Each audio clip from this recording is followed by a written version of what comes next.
오늘 본문을 통해서 아브라함에게 허락하신 복이라는 제목으로 함께 말씀을 해보도록 하겠습니다. 오늘 우리가 읽었던 이 본문은 야곱이 지금 집에서 브엘세바죠. 부모님이 있던 집이 브엘세바입니다. 브엘세바에서 외갓집이 있는 바다나람, 즉 하란으로 지금 그 길을 가고 있는 중에 있습니다. 길을 이제 막 떠났습니다. 근데 이제 여기 브엘세바에서 바다나람까지 거리가 어느 정도 되냐 하니까 약 900km 정도 됩니다. 부산과 서울을 왕복하는 거고, 여기서 이스탄불과 앙카라를 왕복하는 거리 정도가 되는 겁니다. 그래서 하루에 25km씩 걸어가면 45일을 꼬박 걸어가야 된다. 한 달 반을 걸어야 됩니다.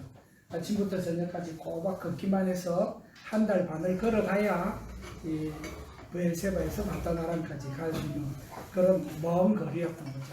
그래서 그 거리를 이제 막 시작하고 한 그런 이제 여정에 있는 과정입니다. 그런데 야곱이 이렇게 먼 길을 떠나게 됐던 이유는 단 한 가지 이유, 결혼하기 위해서 가는 거였습니다. 앞에 있는 27장을 읽어보면은 왜 야곱이 결혼을 하기 위해서 이 길을 떠나가는지를 설명을 하고 있습니다. 아버지 이삭이 나이가 많이 들어서 이제 죽기 전에 큰아들에게 장자의 축복을 해주려고 그랬죠. 그래서 에세에게 사냥해서 자기가 좋아하는 음식을 만들어 오라라고 부탁을 했습니다. 근데 아시는 것처럼 리브가는 에스를 대신해서 야곱이 그 장자의 축복을 받기를 원했던 것이죠. 그래서 야곱을 그 자리에 넣고 결국 이 일 때문에 에서가 동생 야곱을 죽일 복수를 하려고 그렇게 마음을 품었죠. 죽일 음모까지 품었던 것입니다. 그래서 리브가는 야곱도 살리고 그 다음 아직까지 미혼남으로 있는 노총각으로 있는 이 둘째 아들을 결혼도 시킬 생각으로 길을 떠나보냈던 것입니다. 근데 왜 그 먼 길을 보내서 결혼을 시키려고 하느냐, 왜 자기 친정에 있는 그 바다나람까지 보내려고 했느냐 하는 데 대해서는 창세기 27장 46절에 이렇게 설명을 합니다. 리브가가 남편 이삭에게 이렇게 말했습니다. 내가 햇사람의 딸들로 말미암아 내 삶이 싫어졌거나 그랬습니다. 그러니까 두 며느리 때문에 너무 힘들다는 거죠. 야곱이 만일 이 땅의 딸들, 그들과 같은 햇사람의 딸들 중에서 아내를 맞이하면 내 삶에 이제 내게 무슨 낙이 있겠습니까? 라고 말을 하면서 이삭을 그 고향 바다나람으로 보내서 거기서 결혼하게 하자라고 얘기를 했던 겁니다. 약 37년 전에 이삭과 리브가는 며느리를 봤습니다. 그것도 한 번에 2명이나 며느리를 봤죠. 에스가 2명의 여자와 결혼을 했습니다. 쌍둥이 형이었던 에스는 사냥을 좋아하는 호탕한 성격의 남자인지라 따르는 여자들이 많았던 것 같습니다. 밖에서 매일 돌아다니면서 사냥하고 사람들을 만나고 호탕한 그의 성격 때문에 결혼도 2명의 여자와 동시에 그렇게 하게 됐습니다. 자, 근데 자기는 2명의 여자와 결혼해서 행복했는지 모르겠지만은 이것을 지켜보는 부모님의 마음은 어땠을까요? 리브가의 마음은 이렇게 설명되고 있습니다. 창세기 26장 34절과 35절에 보니까 에스가 40세에 40살에 헷 족속 유딧 그리고 헷 족속의 딸 바스맛을 아내로 맞이했더니 그들이 이삭과 리브가의 마음에 근심이 되었다. 부모님의 마음에 근심이 되는 거예요.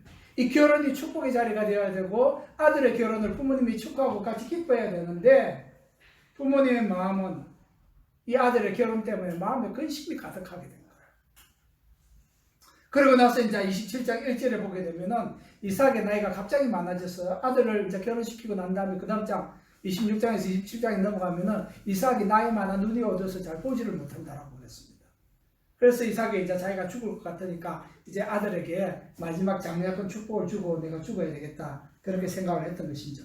그래서 말씀을 살펴봤더니 이 시기가 26장과 27장 사이에는 기간이 어느 정도 차이가 나냐 하니까 약 37년의 시차가 있습니다. 그러니까 에스와 야곱이 40살이었을 때 이삭은 몇 살이죠? 계산이 좀 어렵나요? 예? 예? 100살. 100살이죠. 60살 때 이제 아들을 낳았으면 40살 때 결혼하고 자기 60세 때 쌍둥이를 얻었기 때문에 아들이 40살이니까 자기는 이제 이삭은 이제 100살이 된 겁니다. 그래서 그 시기가 이제 37년이 지난 그런 시기였던 것이죠. 그래서 그들이 에스가 결혼했을 때가 이제 이삭이 나이가 100살이었는데 그러고 나서 37년이 또 지난 거예요. 27장이 넘어가면 이제 또 37장이 돼서 에스와 야곱의 나이가 77세가 됐습니다. 그래서 파촉 사건이 나고 야곱이 외갓집으로 갔을 때가 야곱의 나이가 77세였습니다. 우리 대충 저도 주일학교 때 배울 때 야곱이 아주 젊은 청년으로 결혼하러 가니까 그렇게 생각이 되고 그렇게 이제 상상이 되었었는데 성경을 자세히 읽어보니까 이때 노총각 야곱의 나이가 77세였더라고요. 작은 나이가 아니죠. 그러니까 이삭은 137세가 됐던 겁니다. 그래서 야곱은 77세가 되도록 결혼하지 못한 노총각이었던 겁니다. 그래서 왜 그렇게 결혼하지 못했을까 보니까 성경에 이 두 형제의 성격에 대해서 이렇게 기록하고 있습니다. 창세기 25장 27절을 보면은 에서는 익숙한 사냥꾼, 그리고 야곱은 조용한 사람이어서 장막에 거주했다. 늘 집에 있으면서 엄마 옆에서 음식을 하고 엄마를 도와줬던 그런 관계였죠. 그래서 어떻게 봅니까? 28절에 보니까 이삭은 에서가 사냥한 고기를 좋아하므로 그를 사랑하고 리브가는 야곱을 사랑했다. 자기 옆에서 도와주고 자기 옆에서 있으니까 리브가는 그래서 에서를 야곱을 더 사랑했던 것입니다. 그래서 양쪽 부모가 서로 사랑하는 아들이 달랐습니다. 야곱은 조용한 성격의 사람이었고 주로 집안에서 생활하고 밖에 잘 나가지 않는 형과는 완전히 다른 성격의 소유자였습니다. 짐작컨대 야곱은 그의 소극적인 성격 때문에라도 바깥 여자를 사귈 기회가 없었습니다. 그러니까 부모님이 이 결혼할 상대를 데리고 오지 않으면 야곱은 그냥 노총각으로 그냥 죽을 그런 운명이었던 것이죠. 그런 이제 적극적인 의지가 없었으니까. 리브가는 이런 야곱을 형 에서의 위협에서도 구하고 그리고 결혼도 시킬 목적으로 친정으로 보낼 제안을 남편에게 했던 것입니다. 사실 야곱이 젊었을 때에는 형의 장자권을 노릴 정도도 꿈이 있었죠. 형이 배고프다니까 당장에 그럼 형 장자권 나죠. 그럼 포축 줄게. 더 나은 것에 대한 간절한 꿈이 있었던 것입니다. 젊었을 때는. 하지만 그도 나이가 들어가면서 점점 더 소극적으로 변했던 것 같아요. 그가 나이 77세가 되어서 엄마가 에서를 대신해서 축복을 받으라고 아버지에게 들어가라고 부축했을 때는 야곱은 굉장히 소극적으로 대처합니다. 이전 같았으면은 그 장자권, 그 장자의 축복을 받고 싶어서 제가 할게요 하고 나섰을지도 모르는데 지금은 엄마가 등을 떠담밀다시피 해서 야곱을 아버지 방으로 밀어넣었습니다. 예전과 달리 아주 소극적이 된 것이죠.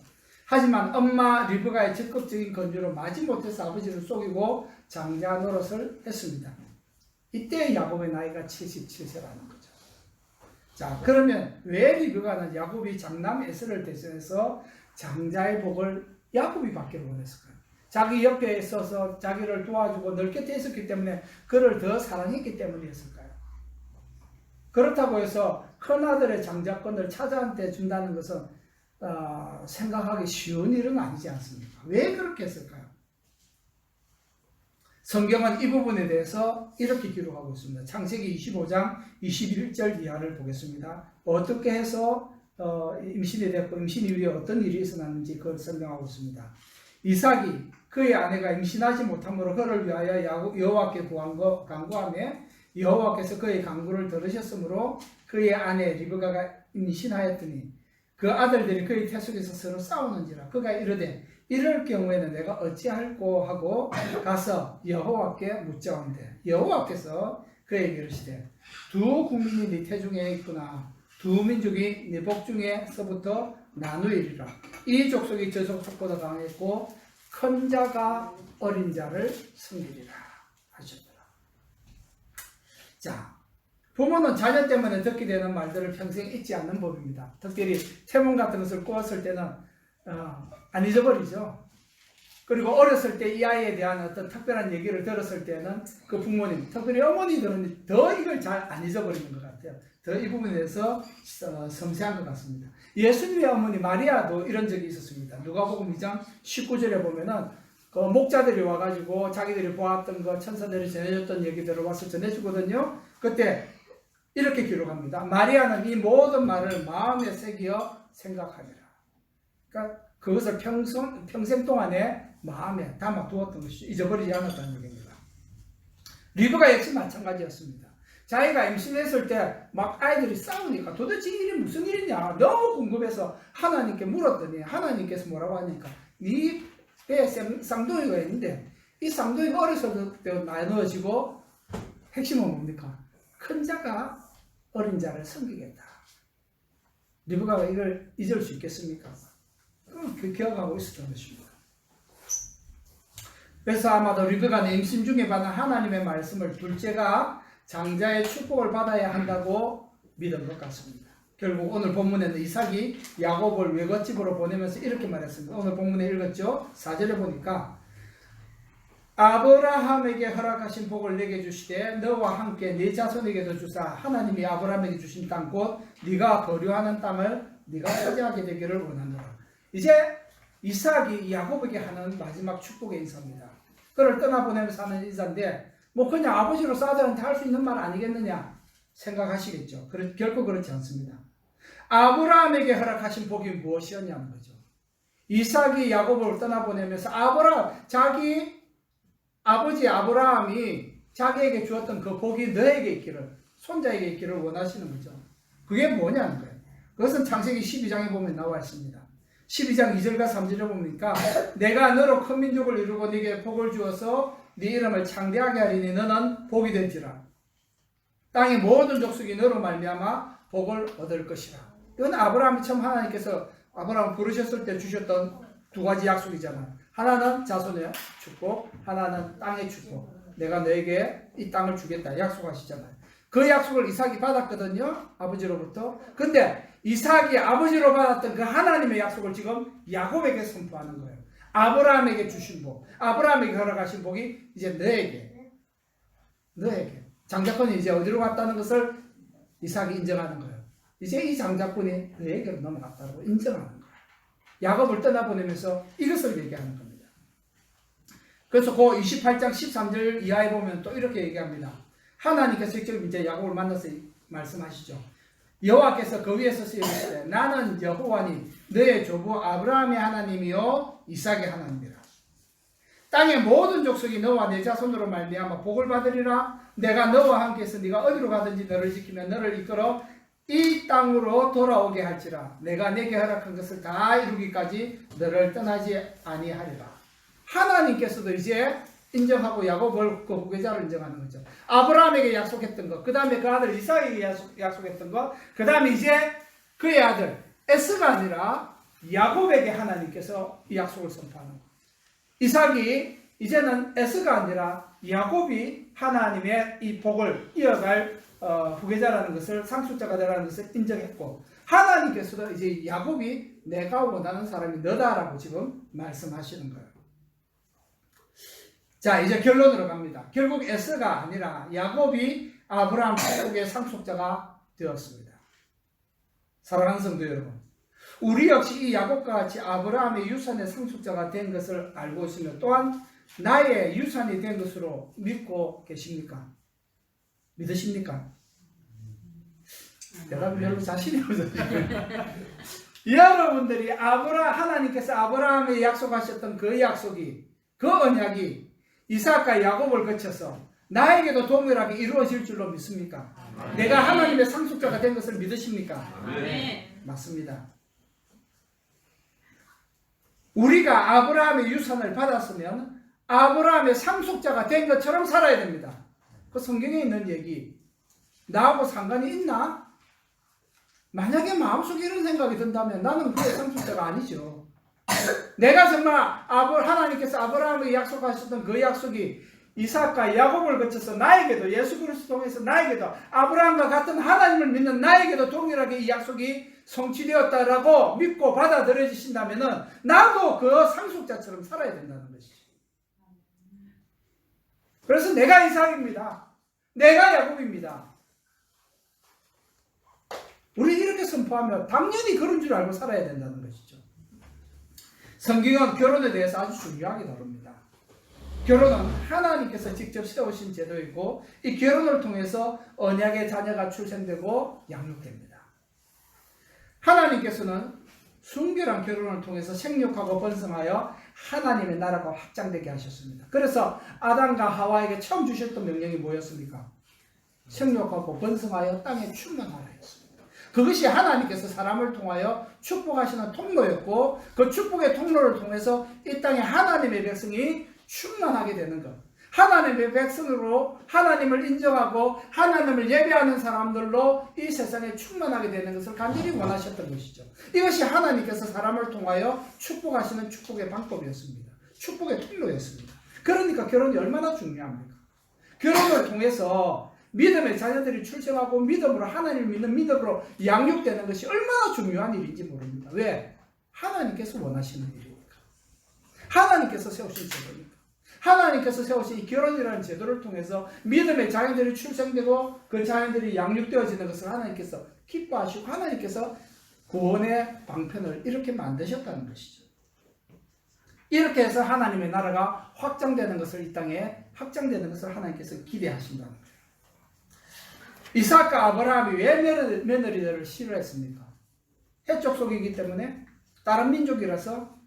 그렇습니까? 문화가 다르기 때문에? 단순히 문화적 차이 때문입니까? 우리는 단순히 그렇게만 볼 수 없습니다.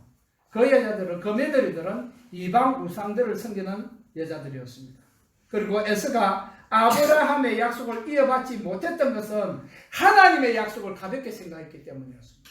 그가 장자였음에도 불구하고 하나님의 복을 받지 못했던 것은 스스로 그것을 거절해버렸기 때문이었습니다. 여러분 아시잖아요. 그 팥죽 사건이 있었을 때 25장 34절에 보면은 야곱이 떡과 팥죽을 에서에게 주며 에서가 먹으며 마시고 일어나 갔으니 에서가 장자의 명분을 가볍게 여김이었더라. 자기 스스로 하나님의 그 축복, 장자의 명분, 하나님으로부터 받는 아버지를 통해서 하나님께서 아브라함과 약속하셨던 그 복을 자기가 받을 수 있다는 이 축복의 권리를 스스로 가볍게 여긴 거예요. 그게 뭐 대수냐, 나 배고파 죽겠는데. 팥죽 한 그릇에 자기가 팔았잖아요. 야곱이 속인 게 아니에요. 자기 스스로 그 장자권을 우습게 여기고 배고픈 거, 내 배고픈데 배고픔을 해결하기 위해서 장자권을 스스로 팔아버렸던 것 아니겠습니까? 그래서 하나님의 축복을 가볍게 여겼다는 거예요. 이것이 그가 그 장자의 명분을 이어가지 못했던 이유였습니다. 물론 그가 아버지를 속이고 들어가서 형처럼 행동했던 것은 방법은 잘못되었지만 그 스스로도 이미 장자의 권리 하나님께로부터 받을 그 축복을 스스로 그도 찾기 때문에 그 결과가 그렇게 된 것입니다. 그래서 에서는 우상을 섬기는 이방 여자들과 결혼하는 것이 조금도 부담되지 않았고 불편하지도 않았던 겁니다. 두 명 다 해족 속 이방 여인들이었지만 그들과 결혼하고 사는데 자기 행복하다고 생각하는데 전혀 지장이 없었습니다. 나중에 보니까 야곱을 보낸 이유가 결혼시키기 위해서고 그 결혼을 여기서 시키지 않고 저 900km나 떨어진 자기 외가집으로 보냈던 이유가 뭐였습니까? 며느리들을 부모님이 기뻐하지 않았다는 것을 그제서야 에서가 아는 거예요. 그래서 어떻게 합니까?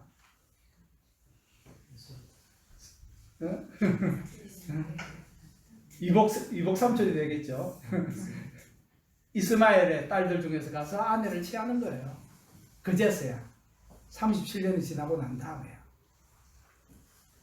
자기가 무엇을 잘못하고 있는지 모르는 거예요. 결혼이 왜 중요한지, 하나님의 복이 얼마나 중요한지 스스로 잘 모르는 거예요. 그래서 여기 있는 우리 자녀들, 나의 부모님이 예수님을 믿어서 내가 태어나자마자 예수님을 알고 신앙생활을 할 수 있다는 것이 얼마나 큰 복인지 알아야 되는 거예요. 어려서부터 예수님의 얘기를 들으면서 구원의 길을 어려서부터 나는 듣고 알고 믿을 수 있는 기회가 주어졌으니까 하나님의 복을 어려서부터 받을 수 있는 복을 내가 가질 수 있기 때문에 이것은 엄청난 축복이에요. 그래서 하나님의 복을 받을 수 있는 축복을 내가 가질 수 있기 때문에 하나님의 복을 어려서부터 받을 수 있는 복을 내가 가질 수 있기 때문에 이것은 엄청난 축복이에요. 그래서 하나님의 복을 받을 수 있는 축복을 내가 가질 수 있기 때문에 절대 에서처럼 이것을 가볍게 여기지 마시기를 바랍니다. 당연한 것처럼 생각하면 안 되고 그게 뭐 대단한 거냐라고 생각해서도 안 되는 거예요. 혼인제도는 하나님께서 하나님의 뜻을 이루기 위해서 사람들을 위해 직접 만드신 제도라는 것을 기억해야 됩니다. 그래서 결혼은 내가 좋아하는 사람하고 결혼하는 것 아닙니다. 하나님께서 나를 위해서 예비하여 두신 신부가 누군지 찾아야 되는 거예요. 하나님께 물으면서 찾아가야 되는 겁니다. 창세기 2장 22절에 보니까 여호와 하나님이 아담에게서 취하신 그 갈빗대로 여자를 만드시고 그를 아담에게로 이끌어 오시니 아담이 찾아간 거 아닙니다. 하나님께서 하와를 아담에게로 데리고 오셨어요. 이러므로 남자가 부모를 떠나 그의 아내와 합하여 둘이 한 몸을 이룰지로다. 이러므로 남자가 부모를 떠나 그렇게 얘기합니다. 예수님께서도 이 결혼의 중요성에 대해서 분명히 이렇게 말씀하셨습니다. 예수님께서 대답하여 이르시되 마태복음 19장 4절에 사람을 지으시니가 본래 그들을 남자와 여자로 지으시고 원래 남자와 여자로 지으시고 사람이 그 부모를 떠나서 아내에게 합하여 똑같은 말씀하시죠. 사람이 그 부모를 떠나서 아내에게 합하여 그 둘이 한 몸이 될지니라 하신 것을 잊지 못하였느냐. 그런즉 이제 둘이 아니요 한 몸이니 그러므로 하나님이 짝지어 주신 것을 사람이 나누지 못할지니라. 하나님께서 짝지어 주신 것을 그렇게 얘기합니다. 그래서 내 배우자는 내가 찾는 게 아니고 하나님께서 나를 위해서 짝지어 주셨다. 내 마음대로 선택할 수도 없고 내 마음대로 버릴 수도 없는 것. 혼인은 가족관계로서도 중요하지만 하나님의 계획과 하나님의 언약에서도 아주 중요한 부분을 차지하고 있습니다. 바울은 이것을 부부관계에 빗대어서 설명했습니다. 사실 부부관계는 부부관계 이상의 더 중요한 것을 설명하고 있다고 결론에서 말하고 있습니다. 잘 아시는 것처럼 에베소서 5장에 보면 이 부부에 대해서 결혼에 대해서 부부관계에 대해서 설명을 합니다. 아내가 어떻게 해야 될지 남편들이 아내에게 어떻게 대해야 될지를 쭉 설명을 합니다. 5장 22절 이하입니다. 다 읽지 않겠습니다. 근데 26절부터 이렇게 설명을 합니다. 이는 곧 물로 씻어 말씀으로 깨끗하게 하사 거룩하게 하시고 자기 앞에 영광스러운 교회를 세우사 티나 주름 잡힌 것이나 이런 것들이 없이 거룩하고 흠이 없게 하려 하십니다. 이와 같이 남편들도 자기 아내 사랑을 자기 자신과 같이 할지니 자기 아내를 사랑하는 자는 자기를 사랑하는 것이다. 누구든지 언제나 자기 육체를 미워하지 않고 오직 양육하여 보호하기를 그리스도께서 교회에게 함과 같이 하나니 우리는 그 몸의 지체입니다. 그래서 부부관계를 교회와 그리스도, 그러니까 신부가 누굽니까? 성도들이에요. 교회와 그리스도에 빗대어서 부부관계를 설명, 남편과 아내의 관계에 대해서 설명을 하는 거예요. 똑같은 얘기를 하죠. 31절에 그러므로 사람이 부모를 떠나 그의 아내와 합하여 그 둘이 한 육체가 될지니 이 비밀이 크도다. 나는 그리스도와 교회에 대하여 말하노라. 실적 그 부부관계에서 남편이 아내를 어떻게 사랑해야 되고 아내는 남편에게 어떻게 대해야 되고를 실컷 설명해 놓고 바울이 끝에 뭐라고 얘기하니까 이 비밀이 크도다. 나는 그리스도와 교회에 대해서 말하고 있는 거야. 그렇게 하는 거야. 부부관계에 대해서 얘기하는 게 아니고요. 이상적인 부부관계가 이렇게 돼야 된다고 말하는 거잖아요. 그죠? 당연히 이렇게 이상적이지만 당연히 이렇게 되어야 되는 것이라고 말하지만 이것은 사실 부부관계에 대해 국한된 것이 아니고 부부관계를 통해서 그리스도와 교회에 대한 관계가 어떤 것인지 내가 설명하는 거야 라고 바울이 이렇게 설명합니다. 그래서 우리는 부부관계로서 이 구절들 많이 인용하고 이해하고 있지만 실상은 부부관계 얘기가 아니고 교회와 그리스도의 관계에 대해서 얘기했던 거죠. 그러니까 그 두 가지는 서로 불가분의 관계라는 것이죠. 서로 비유될 만큼 같은 동일한 선상에서 이해될 만큼 그런 관계에 있다는 것이죠.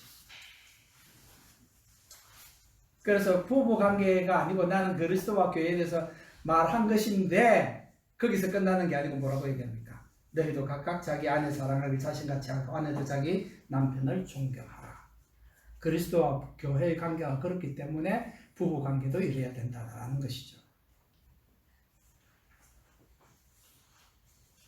이제 결론적으로 내가 아브라함과 같은 믿음으로 사는 것은 어떻게 사는 것인가? 하나님께서 아브라함에게 주신 복이라고 했는데 자손과 땅에 대해서 말씀하셨어요.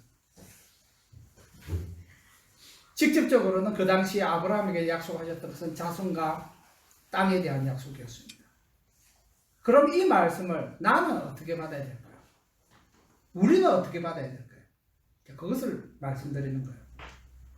바울은 갈라디아에서 이 부분에 대해서 다음과 같이 설명을 했습니다. 갈라디아서 4장 22절 이하에 보면은요, 기록된 바 아브라함에게 두 아들이 있으니 하나는 여종에게서 하나는 자유하는 여자에게서 났다 했으며 여종에게서는 육체를 따라 났고 자유 있는 여자에게서는 약속으로 말미암았느니라. 이것은 비유니 이 여자들은 두 언약이라. 하나는 시내산으로부터 종을 낳은 자 곧 하갈이다. 나머지 하나는 누굽니까? 약속의 자는 누굽니까? 사라를 통해서 낳은 자, 이삭을 얘기하는 거죠. 그러면서 28절에 보면 뭘 얘기하냐니까 형제들아 너희는 이삭과 같이 약속의 자녀라. 갈라디아에서 하는 얘기입니다. 갈라디아에 있는 성도들에게 하는 얘기예요.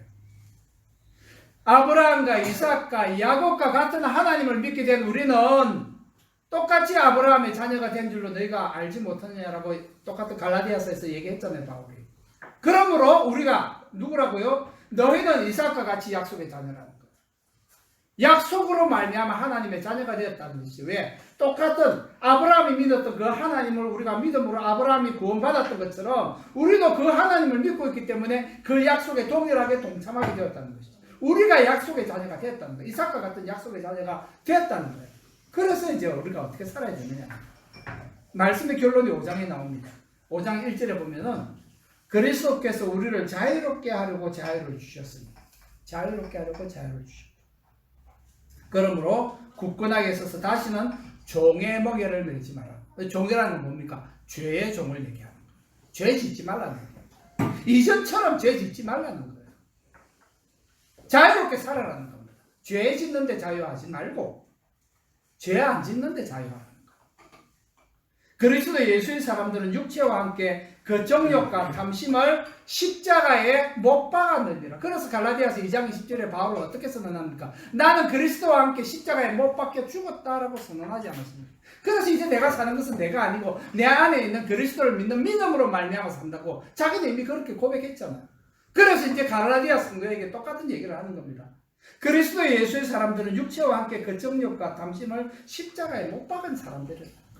이제는 자기의 하고 싶은 그것대로 사는 사람이 아니라는 거예요. 에서처럼. 내가 하고 싶으니까 내가 원하니까 내 인생은 나의 것 하고 노래 부르면서 사는 인생이 아니라는 거예요. 더 이상 내 인생은 나의 것이 아니라는 거예요.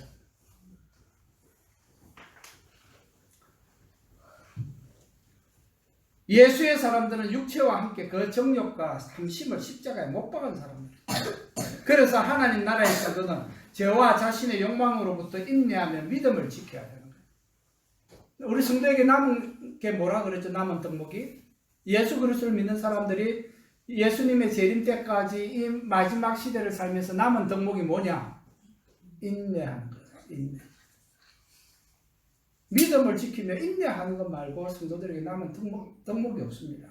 인내하며 살아야 돼요. 그래서 사도 요한은 요한계시록에서 그가 본 것을 이렇게 얘기했습니다. 요한계시록 21장 9절에 보면은요. 7 대접을 가지고 마지막 7 재금을 담은 7 천사 중 하나가 나와서 내게 말하여 이르되 이리 오라 내가 신부 곧 어린 양의 아내를 내게 보이리라. 어린 양의 아내, 예수 그리스도의 아내, 예수 그리스도의 신부를 너에게 보이겠다라고 얘기를 했습니다. 21장 9절에. 근데 그 사람이 누군지 말을 안 해. 근데 마지막에 가면 27절에 뭐라고 얘기하냐 하니까 26절과 27절을 보면은 사람들이 만국과 영광과 존귀를 가지고 거리로 들어가. 거기가 어디예요? 어린 양이 있는 곳. 천국이죠. 어린 양이 있는 곳으로 들어가겠고 무엇이든지 속된 것이나 가정한 일 또는 거짓말하는 자. 거짓말 우습게 생각하지 마세요. 거짓말하는 사람 천국에 못 간다 그랬습니다. 평소에 거짓말하는 사람은 그 삶이 어떤지 그렇다는 거예요. 거짓말하는 자. 결코 거리로 들어가지 못하되 오직 어린 양의 생명책에 기록된 자들만 들어가겠다. 어린 양의 생명책에 기록된 사람은 예수 그리스도를 구주로 영접한 사람들. 예수 그리스도를 구주로 영접한 사람들은 거리로 다 들어갈 수 있다는 것이죠. 19장, 요한계시록 19장 7절과 8절에 보면은 그러한 사람들이 어떤 삶을 사는지 대충 짐작할 수 있는 구절을 주세요. 그게 뭐냐니까 요한계시록 19장 7절과 8절을 보니까 우리가 즐거워하고 크게 기뻐하며 그에게 영광을 돌리세. 어린 양을 혼인 기약이 이르렀고 그의 아내가 자신을 준비하였습니다. 아내가 누군지 아시겠죠 이제? 아내가 예수 그리스도의 아내, 어린 양의 신부 누굽니까? 예수 그리스도를 믿는 사람들입니다. 내가 감히 우리들이라고 말 못합니다. 난 모르니까. 예수 그리스도를 구주로 믿어서 그 생명책에 이름이 기록된 자들입니다.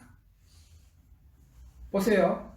그에게 빛나고 깨끗한 세마포옷을 입도록 허락하셨으니 이 세마포옷은 성도들의 옳은 행실이로다.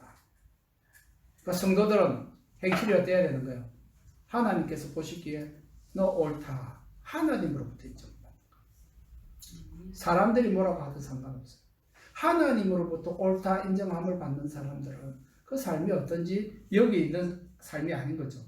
가정하는 일이나 속된 것이나 거짓말하는 사람은 아니라는 거예요. 그게 하나님의 예수 그리스도의 신부입니다. 성경책에 기록된 사람, 생명책에 기록된 사람. 생명책에 기록돼서 구원받은 사람은 그 삶이 그렇다는 거예요. 하나님으로부터 옳다 인정함을 받는 사람들이라는 거죠. 우리는 내 자신을 보기에 어떻습니까? 내 자신을 스스로 옳다라고 인정할 만합니까? 자신 있게 네. 아마 내 삶이 하나도 범위 없어서가 아니기 때문이 아니지요. 내 삶이 완벽한 삶이기 때문에가 아니라 내가 예수 그리스도를 믿고 예수 그리스도를 나의 구주로 삼고 내가 그분을 인정하고 그분이 원하는 삶을 살려고 사는 것이죠. 잘못이 있을 때는, 부족한 것이 있을 때는 어떻게 합니까? 회개의 방법을 통해서 또 나는 거룩해질 수 있는 거예요. 회개하지 않으면 문제가 됩니다. 회개하면 문제가 되지 않습니다. 하나님 우리에게 해결하는 방법을 통해서 우리가 잘못했을 때, 죄를 지었을 때도 다시 거룩해지는 그 길을 열어놓으신 거예요. 그래서 우리도 항상 완전할 수 있는 거예요. 그 가능성이 우리 앞에 열려 있는 겁니다. 그러므로 우리는 그 하나님의 말씀을 사랑하고 말씀대로 살아내는 것을 즐거워하는 그리스도십니다. 하나님의 말씀 읽는 것을 즐거워해야 되겠죠. 그러니까 사는 게 기쁨이에요. 하나님의 말씀대로 사는 게 기쁨입니다. 그러면 하나님의 말씀을 읽는 것은요. 자기가 사랑하는 것이라면, 좋아하는 것이라면 매일 할 수 있도록 허락해 준다면 누가 마다하겠습니까? 허락하지 않아도 자기가 좋아하는 것은 숨어서라도 하고 싶잖아요. 숨어서라도 하고 싶잖아요. 남편이 뭐라 하든 아내가 뭐라 하든 난 이거는 꼭 하고 말 거야. 엄마 아빠가 뭐라 하든 난 이거 꼭 할 거야. 그건 죄를 짓는 일이라도 자기 꼭 하고 말거든요. 안 좋은 일도 하고 맙니다. 좋아하는 거. 하물며 하나님의 말씀을 읽는 것이, 하나님의 말씀대로 사는 것이 기쁨이고 즐거움이고, 하나님의 뜻대로 사는 옳은 행실대로 사는 것이 정말 내게 기쁨이라면은 그것을 분별할 수 있는 하나님의 말씀을 읽는 일을 우리가 게을리 한다면 하나님을 사랑한다고 말할 수 있겠습니까? 역설적으로 말씀을 드리는 거예요. 그 나무를 보아서 그 나무를 아는 게 아니고 예수님은 뭐라고 말씀하셨습니까? 그 나무에 열매를 보고 그 나무가 무슨 나무인지 알 수 있다라고 하셨습니다. 저도 나무 잘 모릅니다. 열매를 보면 알 수 있을 것 같아요. 열매는 내가 많이 먹어봤으니까 나무가 어떻게 생겼는지 몰라도 열매는 알거든요. 저 사과나무 어떻게 생겼는지 잘 모릅니다. 누가 지나가다가 저 사과나무야? 그럼 그래? 저게 사과나무야? 그랬던 적이 있습니다. 사과가 달려있으면 그 사과나무죠. 나무는 몰라도 됩니다. 열매 보면 알거든요. 그렇다면 이 모든 것을 우리에게 말씀하고 알려주시고 우리의 갈 길을 인도해 주시고 하나님의 뜻이 무엇인지, 어떻게 하나님을 기쁘시게 할 수 있는지를 기록해 놓은 것이 성경이라면 우리가 날마다 이 성경을 묵상하는 것이 당연한 일 아니겠습니까? 하지 말라고 해도 할 수밖에 없죠. 사랑할 수밖에 없죠. 그곳에서 적과 꿀이 흐르는, 그것에 그렇게 단 꿀과 같이 단 말씀이라고 다들 시편에도 기록되어 있고 여러 군데서 이것을 기록하고 있는데 정말 그 맛을 여러분들이 보았다면 포기할 수가 없는 거죠. 포기하지 마세요 말할 필요도 없고 한번 읽어보세요 말할 필요도 없습니다. 그 맛을 안다면 스스로 하게 되어 있습니다. 그리스도의 신부로서 거룩하고 깨끗한 성도의 삶을 우리는 살아야만 합니다. 아브라함이 상속자라는 것을 다 고백하셨습니다. 아브라함 상속자처럼 사세요. 그리스도의 신부로서 나는 준비되고 있습니다. 나는 그리스도의 신부입니다라고 다 고백하셨습니다. 그럼 그리스도의 신부처럼 사셔야죠. 내일 결혼할 사람이 오늘 마음에 둔 다른 남자하고 만나면 되겠습니까? 아니잖아요. 우리는 그런 거 보면서, 그런 드라마 보면서 사람이 어떻게 저럴 수 있나라고 흥분을 합니다. 근데 그리스도를 기다리는 신부로서 나의 삶은 그러한가? 나는 어떠한가? 우리 자신들을 돌아볼 수 있기를 바랍니다. 이것이 아브라함을 복 주신 것처럼 우리도 그의 복의 상속자가 되게 하신 이유입니다. 거룩한 삶을 살라. 하나님의 뜻에 맞는 삶을 살라. 신부가 지켜야 할, 그리고 살아야 할 삶의 모양에 대해서, 즉 거룩한 삶이 무엇인지, 거룩한 것이 바로 그 거룩한 것이 무엇인지 알려주는 책이 바로 성경책입니다. 우리는 이 성경을 읽지 않고는 거룩한 삶을 결코 살 수 없습니다. 내가 원하는 대로, 내가 살고 싶은 대로, 내가 기대하는 하나님 이걸 사랑할 거야, 내가 좋아하니까 하나님도 좋아하실 거야, 이런 거 결코 아니거든요. 야곱 오늘 봤잖아요. 에서가 어떻게 두 여자하고 결혼했다가 나중에 또 한 여자하고 또 왜 결혼하는지 아까 설명드렸잖아요. 내가 기대하는 거 하나님 좋아하는 거 아닙니다. 내 부모님 좋아하는 거 아닙니다. 부모님이 좋아하는 게 뭔지 물어보셔야 돼요. 그렇다면 하나님께서 무엇을 나에게 기대하시는지도 물어봐야 되는 거죠. 알아봐야 되는 거죠. 우리는 성경을 읽지 않고는 이 거룩한 삶을 결코 살 수 없습니다. 하나님의 뜻이 무엇인지 결코 분별할 수 없습니다. 그러므로 하나님의 말씀을 읽는 것을 우리에게 당연히 반드시 해야 될 일입니다. 여러분에게 어린 양 대신 예수 그리스도의 신부로 사는 기쁨과 즐거움이 오늘도 충만하기를 바랍니다. 오늘부터 더욱 충만해지기를 축복합니다. 기도하십시다. 사랑하는 주님, 은혜를 감사합니다. 우리가 복받기를 원하시고, 우리가 거룩한 삶을 원하시고, 살기를 원하시고, 하나님이 나의 하나님이 되시기를 원하시고, 내가 하나님의 백성 되기를 기뻐하시는 하나님 아버지, 이것을 우리에게 원하셔서 하나님의 뜻이 무엇인지, 내게 기대하시는 하나님의 그 소원이 무엇인지를 모두 기록한 성경책을 우리에게 주셔서 하나님의 뜻에 따라 살게 하시고, 거룩한 삶이 무엇인지 알게 하셔서 그 거룩함을 쫓아 살게 하신, 기쁨으로 그 길을 쫓아 살게 하신 주님의 그 높으신 뜻을 인해서 감사합니다.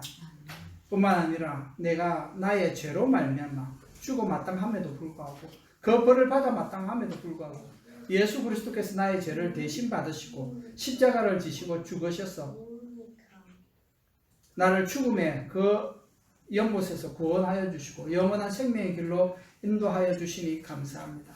이제부터 주님 앞에 가는 그날까지 하나님께서 내게 보여주신 그 길을 따라 행하는 성도 되기 원합니다. 약속의 자녀 되기를 원합니다. 하나님의 거룩한 신부로서, 그리스도의 거룩한 신부로서 살기를 원합니다. 그 뜻대로 사는 즐거움이 오늘부터 더욱 충만케 하여 주시옵소서. 나를 복주신 주님을 찬양합니다. 나를 통하여 영광 받으실 주님을 찬양합니다. 오직 주님 홀로 영광과 찬송을 받으시옵소서. 예수 그리스도의 이름으로 감사하며 기도합니다. 아멘.